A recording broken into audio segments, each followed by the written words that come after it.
अधूरी लगती है दिवाली, खुशियों के बिना, तोहफों के बिना। मगर अब ऐसा नहीं है।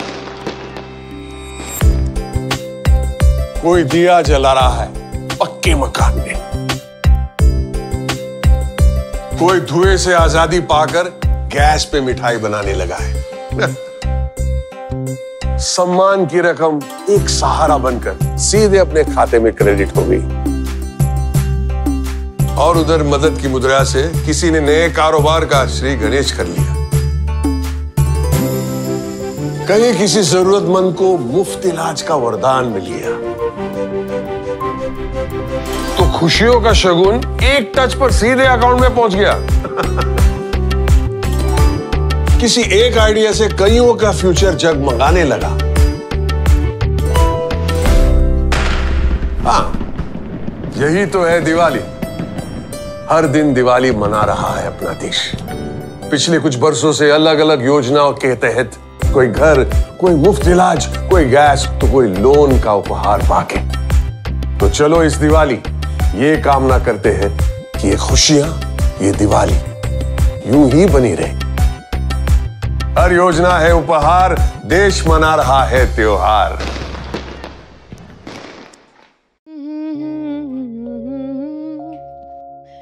सोशल मीडिया का युग है जहां हर कोई स्टोरी टेलर है। सोचिए अगर हमने किसी अपने की स्टोरी डाल दी और उसकी जिंदगी एकदम ब्लॉकबस्टर हो जाए तो कितना अच्छा रहेगा ने। अरे दिवाली है, बहुत सारा काम पड़ा है, चलिए चलते चलते बातें करते हैं। अरे वाह, कितनी बढ़िया रोशनी है। कहाँ से ली? अब वो अपनी मनीषा काकी है ना, उनके यहाँ से ही लिया है। ओह, सभी का घर करे रोशन, कलानगर की मनीषा काकी। Hashtag vocal for local. सुनिए वो, अरे वाह, कुर्ता तो बहुत अच्छा है स्मार्टू। यस वैसे तुम्हारी साड़ी भी बहुत अच्छी लग रही है मिसेस स्मार्टू, है ना? राज की बात बताऊं, हम दोनों को स्मार्ट पता है कौन बनाता है? कौन? अपने श्याम ब्रदर्स। अच्छा, yes. Selfie? Oh of course. Smile. सबको स्मार्ट बनाएं। हैशटैग अपने Shyam brothers. Hashtag vocal for local. समझ के आत्मनिर्भर बनिए, मेरे फोन की तरह। अपने देश में मैन्युफैक्चर हुआ है ये फोन। हैशटैग आत्मनिर्भर भारत। वैसे ये जूते बहुत अच्छे हैं। सारी दुनिया को अपने कदमों पे लाए आगरा में बने ये shoes. Hashtag make in India, hashtag vocal for local. ये देखो, यूपीआई से पेमेंट किया है, जिसका गुणगान पूरी दुनिया कर रही है। Hashtag digital India. बिल्कुल, कोई शक? चलो आप भी हमारी तरह दिवाली को और रोशन बनाइए। वोकल फॉर लोकल अपनाइए। साथियों, हमारे त्योहारों में हमारी प्राथमिकता हो वोकल फॉर लोकल, और हम मिलकर उस सपने को पूरा करें। हमारा सपना है आत्मनिर्भर भारत। ऐसे प्रोडक्ट को खरीदते समय यूपीआई डिजिटल पेमेंट सिस्टम से पेमेंट करने के आग्रही बने, और उस प्रोडक्ट के साथ या उस कारीगर के साथ सेल्फी नमो ऐप पर मेरे साथ शेयर करें, और वो भी मेड इन इंडिया स्मार्टफोन से। मैं उनमें से कुछ पोस्ट को सोशल मीडिया पर शेयर करूंगा ताकि दूसरे लोगों को भी वोकल फॉर लोकल की प्रेरणा मिले।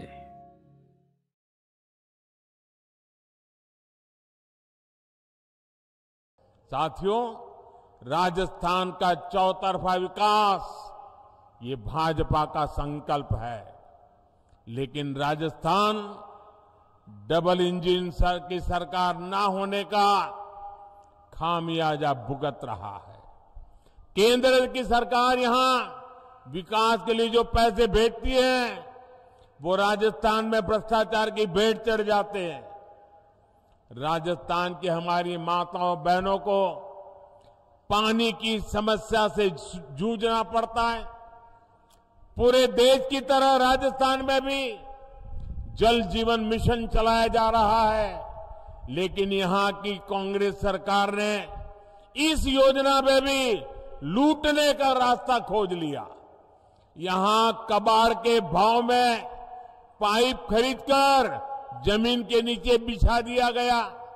यहां की कांग्रेस सरकार से सहयोग न मिलने के बावजूद केंद्र सरकार राजस्थान की बहन बेटियों को सशक्त करने में जुटी हुई है।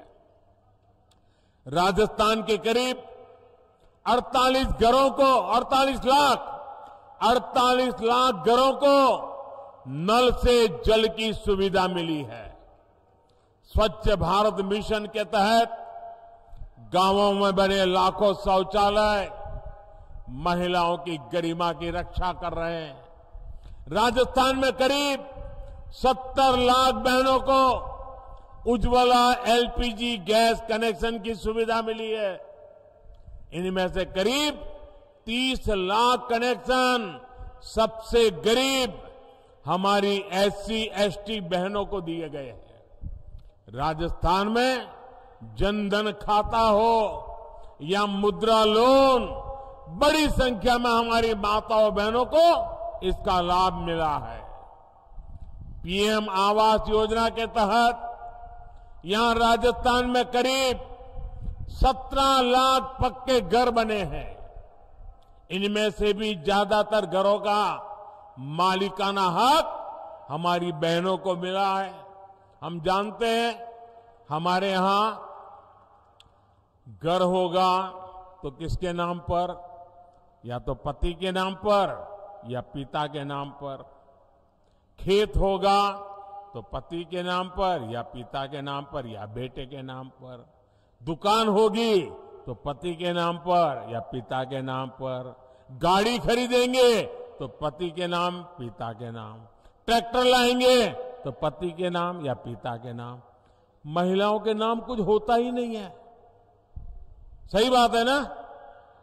लेकिन ये आपका बेटा महिलाओं के सशक्तिकरण को प्राथमिकता देता है, इसलिए मैंने तय किया कि पीएम आवास के मकान मैं महिलाओं के नाम दूंगा, ताकि मेरी माताएं बहनें मालकिन बने, घर की मालकिन माताएं बहनें बने। ये काम मैं कर रहा हूं। मेरे परिवारजनों, मेवाड़ के इस क्षेत्र में हमारे जनजातीय समाज के लोग काफी संख्या में रहते हैं, और हम गुजरात वालों को तो उदयपुर ऐसा लगता है जैसे हमारा ही घर है।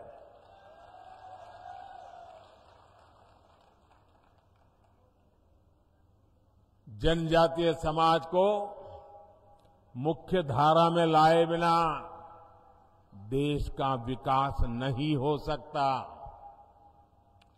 केंद्र की भाजपा सरकार की योजनाओं का बहुत बड़ा लाभ हमारे जनजातीय समाज को, आदिवासी समाज को भी हुआ है। मानगढ़ धाम के सैकड़ों गुमनाम वीरों के साथ इस मेवाड़ी मिट्टी की महक अब दिल्ली में बन रही अमृत वाटिका में भी रच बस गई है। भगवान बिरसा मुंडा की जयंती पर हर साल 15 नवंबर को जनजातीय गौरव दिवस मनाने का निर्णय बीजेपी ने ही किया है। ये दिवस उन करोड़ों आदिवासी भाई बहनों के योगदान को समर्पित है, जिसे कांग्रेस ने बार बार इतिहास के पन्नों से मिटाने का प्रयास किया। जब केंद्र में कांग्रेस सरकार थी तो उसने आदिवासियों के कल्याण को कभी प्राथमिकता नहीं दी, जबकि केंद्र की भाजपा सरकार ने आदिवासी कल्याण योजनाओं के लिए करीब करीब 1 लाख करोड़ रुपए खर्च किए हैं। 1 लाख करोड़ रुपए। भाजपा सरकार उनकी छोटी छोटी आवश्यकताओं का ध्यान रख रही है। पिछले 9 वर्ष में 1,30,00,000 आदिवासी घरों में नल से जल पहुंचा है। भाजपा सरकार ने 1.5 करोड़ आदिवासियों के घर में शौचालय भी बनाए हैं। करीब 1 करोड़ आदिवासी भाई बहनों को भाजपा सरकार ने आयुष्मान कार्ड भी दिया है। हमारे आदिवासी समाज की बहुत बड़ी ताकत उनके पास मौजूद पशुधन होता है। उनके पशुधन सुरक्षित रहे, इसके लिए भाजपा सरकार 15,000 करोड़ रुपए खर्च करके पशुओं का टीकाकरण करवा रही है। जैसे कोविड के समय हिंदुस्तान के हर नागरिक को कोविड का वैक्सीन दिया गया। आपको वैक्सीन लगा कि नहीं लगा? लगा कि नहीं लगा? क्या 1 रुपया भी खर्चा करना पड़ा क्या? 1 रुपया भी खर्चा करना पड़ा क्या? जैसे मैंने इंसानों के लिए किया है, वैसे ही पशुओं के लिए मुफ्त वैक्सीन के पीछे 15,000 करोड़ रुपए खर्च किए जा रहे हैं ताकि गरीब आदिवासी पशु को बचा सके। एक समय था जब सिर्फ 8 या 10 वन उपज पर ही एमएसपी मिला करता था। भाजपा सरकार में अब करीब करीब 90 वन उपज पर एमएसपी मिल रहा है। वन धन विकास केंद्रों के जरिए अब इस वन उपज को नए बाजार भी मिल रहे हैं। जनजातीय समाज के हमारे बेटे बेटियों को अच्छी शिक्षा मिले, इसके लिए हमारी सरकार ने राजस्थान में 30 एकलव्य स्कूल भी खोले हैं।